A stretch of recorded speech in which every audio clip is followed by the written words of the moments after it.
आज की जो वीडियो है इसमें मैं आपको बताऊंगी कि अपनी फिजियोलॉजी जो है गाइडन की बजाय फिरदौस से जो बच्चे कर रही हैं वो किस तरह से प्रिपेयर करनी है। ठीक है, यानी कि फिरदौस से भी आपने सारी टॉपिक्स जो हैं उनको नहीं देखना होता, जो ज़्यादा इंपॉर्टेंट टॉपिक्स हैं उनको देखना होता है। और कुछ टॉपिक्स आपको मैंने बताए हुए हैं कि आपने गाइडन से करने हैं और जो आपने फिरदौस से करने हैं वो भी मैं आपको बता दूँगी जो ज़्यादा इंपॉर्टेंट है। यानी कि इतनी लंबी फिजियो है आपकी वीडियोज़ फर्स्ट ईयर की, सो कौन कौन से टॉपिक्स जो हैं वो आपको एंड ऑफ द टाइम आने चाहिए। ठीक है, तो वो वाले टॉपिक्स हम पहले आज देखेंगे। ठीक है, चैप्टर वाइज मैं आपको सारी गाइडलाइंस जो है वो दूँगी, हर चैप्टर की छोटी छोटी वीडियोस बनाऊंगी ताकि आप लोगों का भी टाइम वेस्ट ना हो। ठीक है, और जो है आप इजीली कर सकें। जैसे कि अब कुछ बच्चों के जैसे कि प्रॉफ शुरू होने वाले हैं, तो प्रॉफ से पहले आपको पता होना चाहिए कि फिरदौस से कौन कौन से टॉपिक्स जो हैं वो आपकी फिंगर टिप पे होने चाहिए और कौन से चैप्टर जब रिवाइज कर लें तो इनफ होगा। ठीक है, सो लेट्स स्टार्ट कि आज की जो वीडियो उसमें मैं आपको एंडोक्राइनोलॉजी जो है आज उसके बारे में थोड़ा गाइड कर दूँगी। ठीक है, देन मैं जीएटी वगैरह जो है साथ साथ जल्दी से अपलोड कर दिया करूँगी वीडियोज़, ताकि आप लोग देख सकें और आपका टाइम वेस्ट ना हो, और होप्स हो कि आपके लिए वीडियोज़ जो है वो बेनिफिशियल हो। और जो चैनल पर न्यू है काइंडली चैनल को सब्सक्राइब कर दें और वीडियो को लाइक कर दें और शेयर कर दें। ठीक है, और अगर आपको वीडियो अच्छी लगे तो आप काइंडली वीडियो जो है उसको लाइक कर दें और शेयर कर दें। ठीक है, और कोई भी आपको क्यूरी हो तो आप कमेंट सेक्शन में पूछ सकते हैं। ठीक है, मैं ज़रूर आपको जो है वो बता दूँगी। उसके बाद हमारे पास आ जाता है एंडोक्राइनोलॉजी के बारे में। कुछ बच्चों ने कहा था कि जो छोटे छोटे चैप्टर्स हैं इनके जिनमें से थोड़ा पेपर आना है उनके बारे में हमें गाइड कर दें कि उनके लिए भी हम फिरदौस पढ़ें या ना पढ़ें। ठीक है, सो मैं आज आपको बताऊँगी कि आपने फिरदौस जो उसको ज़रूर करना है, क्योंकि पिछले साल भी ऐसा हुआ था कि जैसे जीआईटी है उसका पास्ट पेपर में से क्वेश्चन नहीं आया था बल्कि बुक में से आया था। यानी कि फिरदौस अगर जिसने की थी वो वाला क्वेश्चन कर सकता था। ठीक है, तो इसलिए आपने कोई भी क्वेश्चन स्किप नहीं करना, हर चीज़ आपने करके जानी है, अपना आपने बेस्ट देना है। ठीक है, ताकि आपको जो है पेपर में कोई टेंशन ना हो। ठीक है, क्योंकि एमसीक्यूज़ जो है वो इस तरह के होते हैं कि आपको भूल सकते हैं, हो सकता है कुछ, लेकिन एमसीक्यू अगर आपके अच्छे तरीके से प्रिपेयर हैं तो आप पास हो सकते हो। ठीक है, तो पास होने के लिए, अच्छे मार्क्स देने के लिए आपको एमसीक्यूज़ प्रिपेयर करने होंगे। एमसीक्यू की इतनी टेंशन नहीं लेनी। जिसने एमसीक्यू के लिए सारी चीज़ें पढ़ ली हैं वो इंशाल्लाह ताला एमसीक्यू भी उसके हो जाते हैं। ठीक है, चाहे वो तुक्के से हों चाहे वो पढ़ के हों, क्योंकि इतने भी एमसीक्यूज़ नहीं होते कि वो आपके हो ना सकें।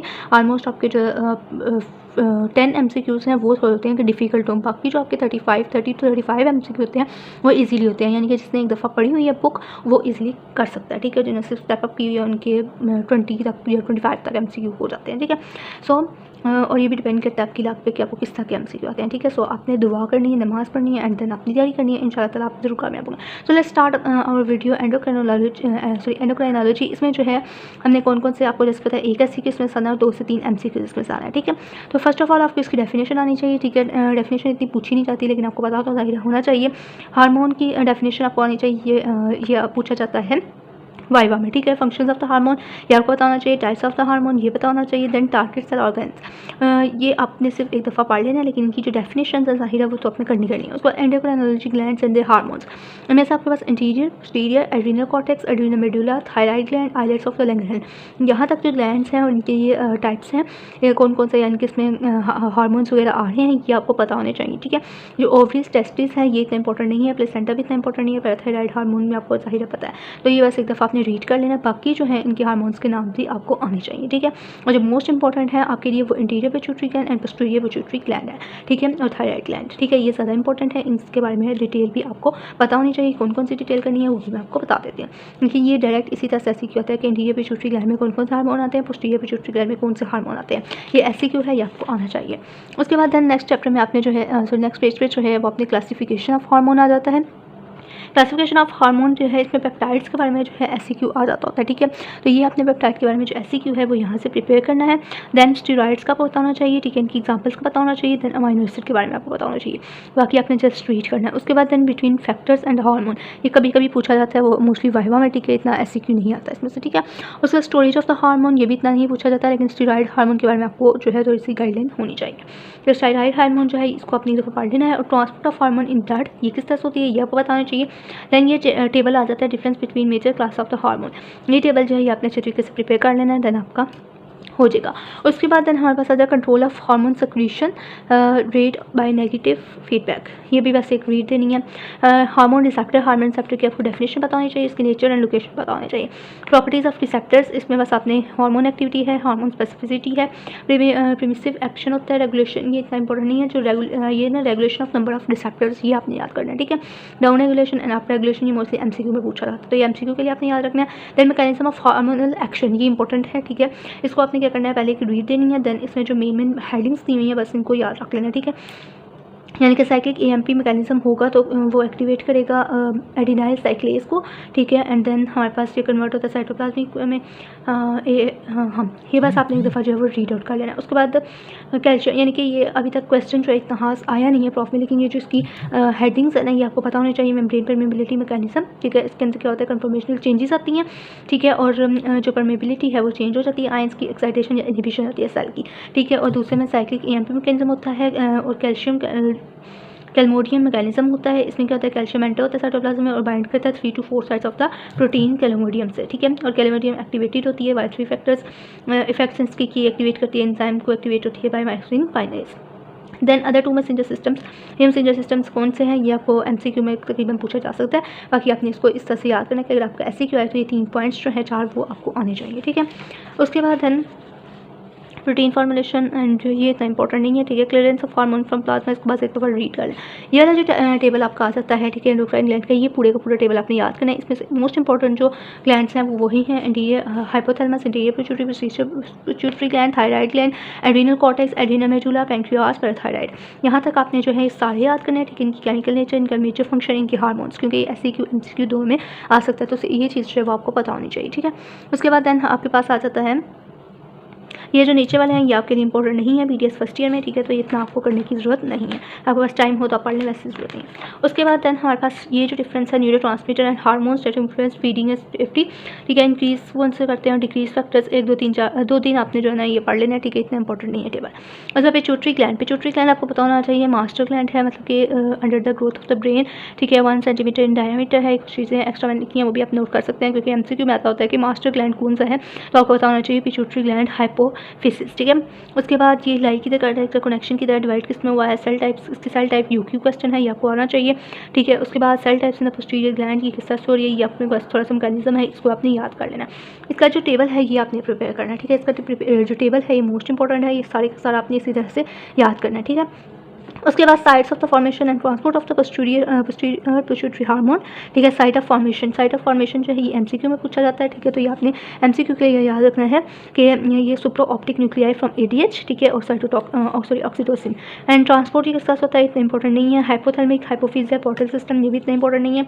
Hypothalamic release and inhibitory hormones, ठीक है, ये आपने जो है वो याद रखते हैं, या आपने पीछे जो पढ़े हैं उसी में से हो जाते हैं, ठीक है, इनके ये लिखे हुए हैं, ठीक है, टेबल करेंगे तो हो जाएगा। उसके बाद देन हमारे पास hypothalamic releasing and inhibitory hormones that control the secretion of the interior pituitary gland, ठीक है, ये जो है ये एमसीक्यू की लाइन्स हैं, ठीक है, इनमें से एमसीक्यू आता है, तो ये आपने अच्छे तरीके से टेबल प्रिपेयर करना है, टेबल आपको अच्छे तरीके से आना चाहिए, ठीक है। उसके बाद damage to the pituitary stalk, ठीक है, ये जो हमारे पास आ सकता है, इसमें आपने जो चीज़ें याद रखनी है उस पर हमारे पास आ जाता है, ये भी इतना इंपॉर्टेंट नहीं है। और शेहान सिंड्रोम, इसके बस आपने बस एक दफ़ा इसको रीड दे लेना और एक दफ़ा इसको जो डेफिनेशन है यानी कि ये होता क्या है ये आपको बस पता होना चाहिए, ठीक है, मोस्टली इतना इंपॉर्टेंट नहीं है ये।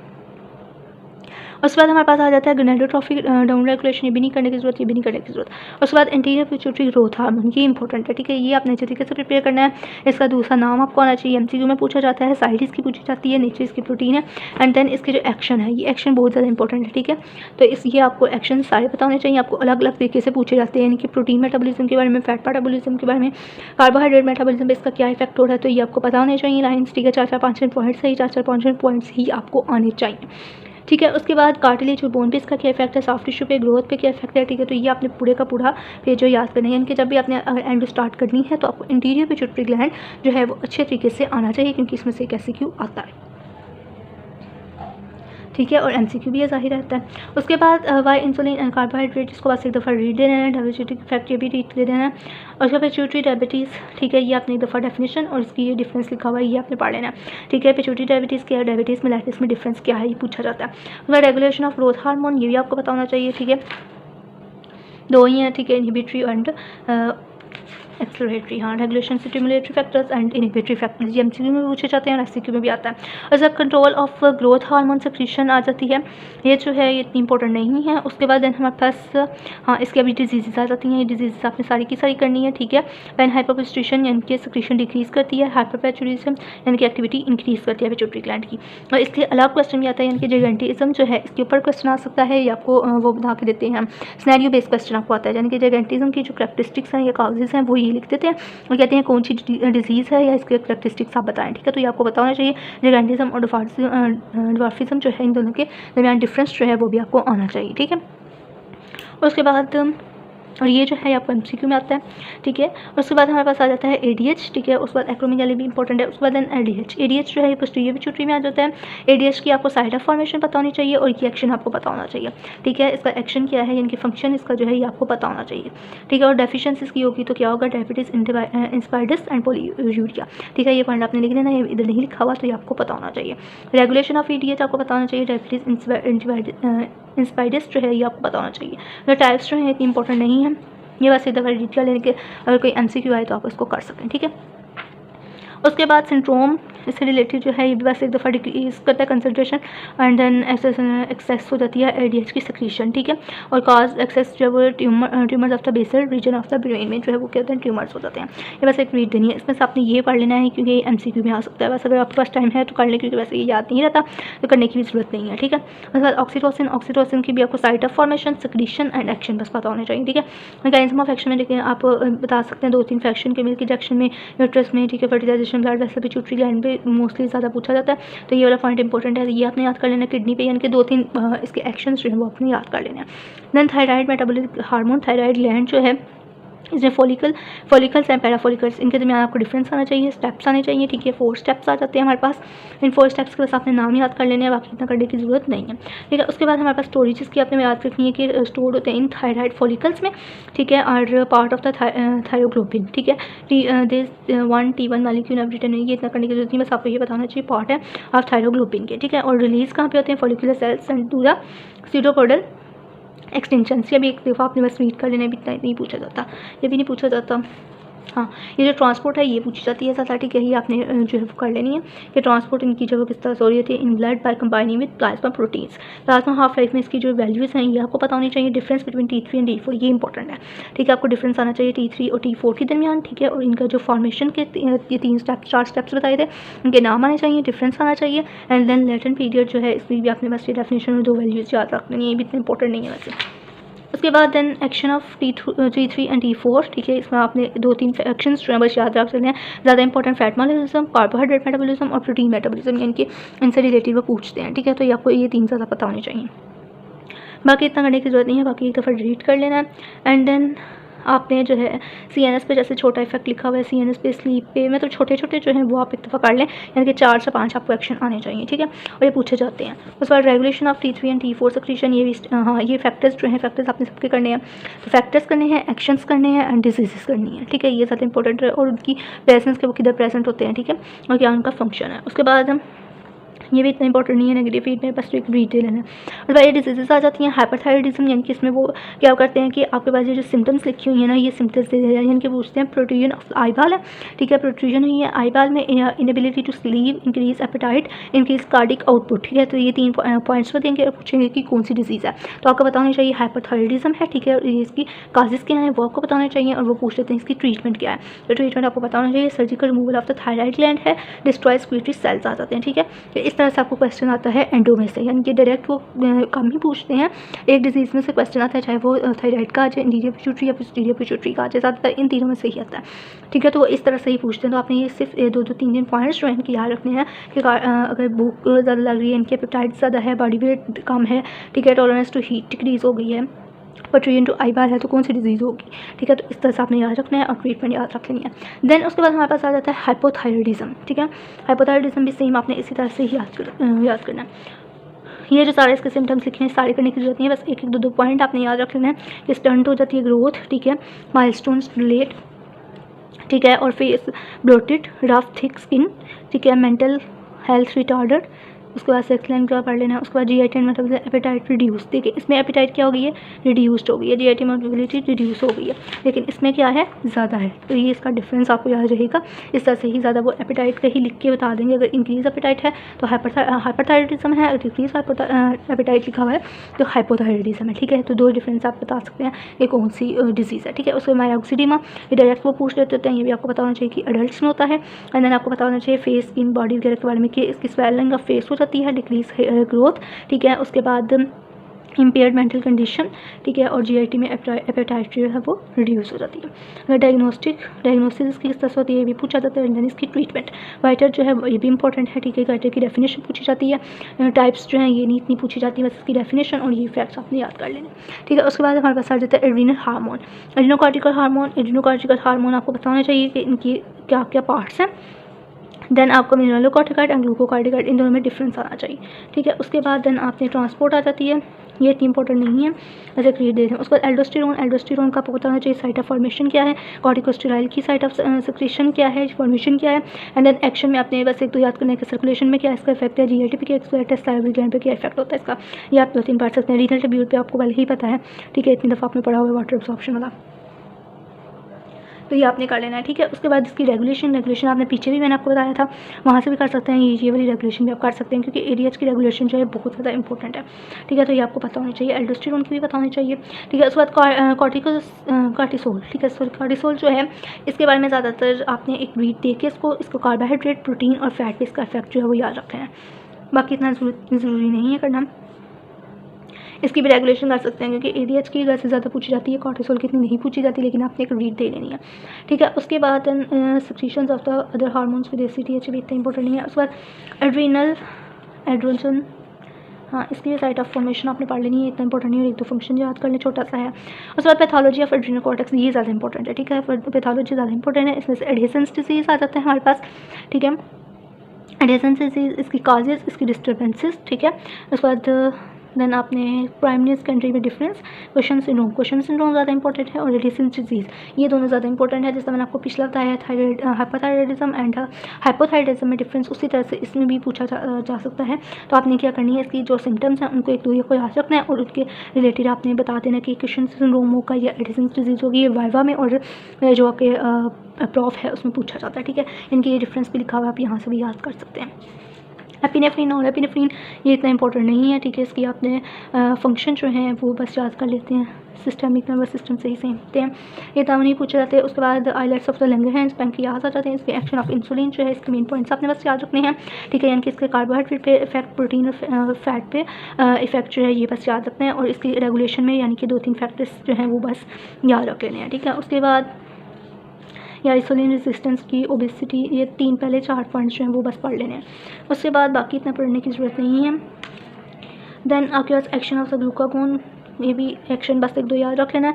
देन इसकी रेगुलेशन याद करनी है, स्मैटोस्टेटिन ये इंपॉर्टेंट है, ठीक है, ये आपको पता होना चाहिए। डायबिटीज़ मेलाइटिस पीछे भी हमने पढ़ लिया है। उसके बाद then type 1 and type 2 diabetes mellitus, हाँ, ये डिफरेंस आपको होना चाहिए, टाइप 1 टाइप 2 डायबिटीज़ मेलाइटिस की डिफरेंस, ठीक है, ये आप यहाँ से करेंगे तो आपका जो बायोकेमिस्ट्री है वहाँ से भी हो जाएगा, ठीक है। उसके बाद हमारे पास ट्रीटमेंट ऑफ डायबिटीज़ मेलाइटिस ये पढ़ लेनी है। डायग्नोसिस में आपको पता है urinary sugar, glucose tolerate test होते हैं, और एसीटोन ब्रेथ भी कर सकते हैं, बस नाम याद कर लेना। हाइपर, उसके बाद डायबिटीज़ एंड ये बस ट्रीट कर लेना, इतना इंपॉर्टेंट नहीं है। उसके बाद जी विटामिन वाला आ जाता है, विटामिन वाला इतना इंपॉर्टेंट नहीं है, सिर्फ जो टिप्स के रिलेटेड विटामिन डी है उसको आपने एक दफ़ा रीड आउट कर लेना है, और जिंजिवाइटिस जो है रिकेट्स यानी कि ये आपने एक दफ़ा पढ़ लेना है, वैसे इसमें पेपर नहीं आता। उसके बाद पैराथायराइड हार्मोन एंड कैल्सिटोसिन, इसमें से पैराथायराइड हार्मोन कौन से हैं ये आपको पता होना चाहिए, इनकी एक्शन पता होना चाहिए। And then action of calcitonin और कैल्सिटोनिन क्या आपको पता होना चाहिए, ठीक है। हाइपोपैराथायराइडिज्म क्या है और हाइपो पैराथायराइडिज्म क्या है, इनमें डिफरेंस आपको पता होना चाहिए। एंड देन ये इतना इंपॉर्टेंट नहीं है प्राइमरी सेकेंडरी इतना, ठीक है। इन दोनों की रेगुलेशन आपको पता है, कैल्सिटोनिन की रेगुलेशन एंड एक्शन, ठीक है। ये इनके पैराथायराइड हार्मोन आपने कर लेना है 2 पेज है, ठीक है, ये आपने अच्छे तरीके से प्रिपेयर करना है। थायराइड ग्लैंड आपने अच्छे तरीके से प्रिपेयर करना है, यानी कि इनकी पैथोलॉजी जो है वो ज़्यादा इंपॉर्टेंट है। उसके बाद ये जो मैंने एड्रीनल कॉर्टेक्स की आपको बताई कि पैथोलॉजी, क्वेश्चन एंड सिंड्रोम, यानी कि अगर आप 2 से 3 घंटे दें, आपने पहले नहीं भी पढ़ा तो आप 2 से 3 घंटे दें तो आपकी एंडो ईजिली हो जाती है।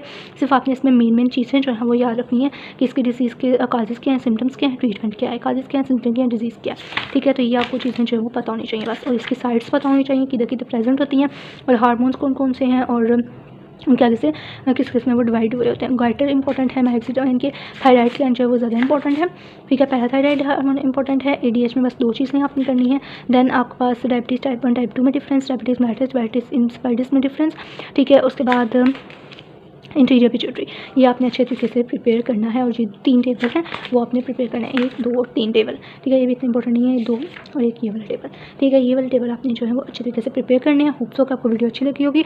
अच्छी लगी तो लाइक करें, सब्सक्राइब करें, शेयर करें। कोई भी क्वेरी हो तो आप कमेंट सेक्शन में पूछ सकते हैं, ठीक है। ऑलमोस्ट अगर आप गाइडेंस से करें ना तो उसके ऊपर देखें कितना ज़्यादा, लेकिन यहाँ पे थोड़े, इसके बावजूद भी अगर आप कहेंगे ना कि इसमें से भी काम हो जाए तो वो नहीं है। लेकिन आपने क्या करना है, इसको अच्छे तरीके से प्रिपेयर करना है। जो चीज़ आपको बताइए वो एटलीस्ट आपकी फिंगर टिप पे होनी चाहिए, और पास पेपर तो मस्ट करना है, ठीक है। Thank you so much.